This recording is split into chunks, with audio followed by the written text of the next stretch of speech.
Okay, welcome to today's video. What I'm doing today is I'm going to go over seller finance. What is seller finance? How does it work? And I have a little diagram to show you how I process seller finance and how I'm going to teach you what seller finance is and how to purchase a property with seller finance.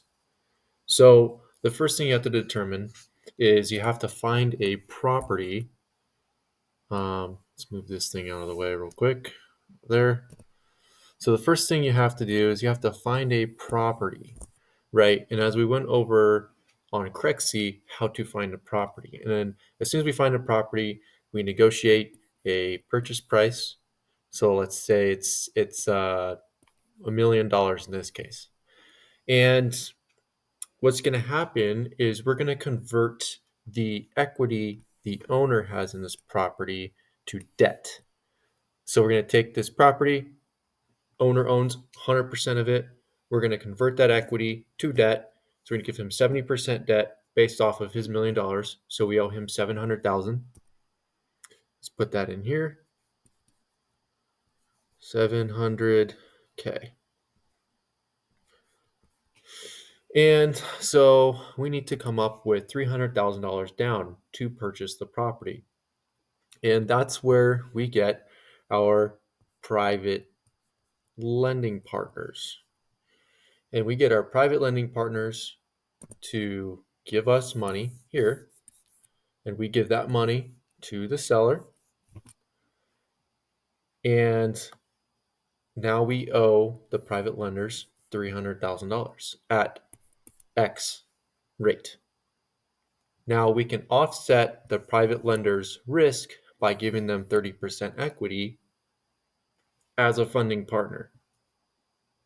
This is not a passive investment, it's strictly an equity position to offset the risk associated with being in a second position as a private lender. Oops, right here. So as the property generates cash flow, I get a check every single month. And with that check, I pay the owner monthly interest based off of whatever we determine on this 700,000. And we pay our private lenders interest on that 300,000. 300K right there. And whatever's left over goes into my pocket. Now, what's happening with the equity? So we have the owner has 70% debt. The private lenders, we owe 30% debt. So that's 100% total. So we're going to put 30%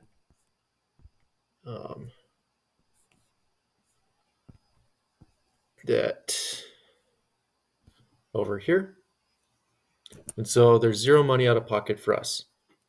And so on the equity side of things, we would be 70% equity right here, and then we would give the lenders 30% equity to offset the risk associated with this asset. And so this is a typical structure that we can use to fund our deals with zero money out of pocket. And the long-term strategy is to increase the value and the price of this property to where when we refinance or sell, we pay off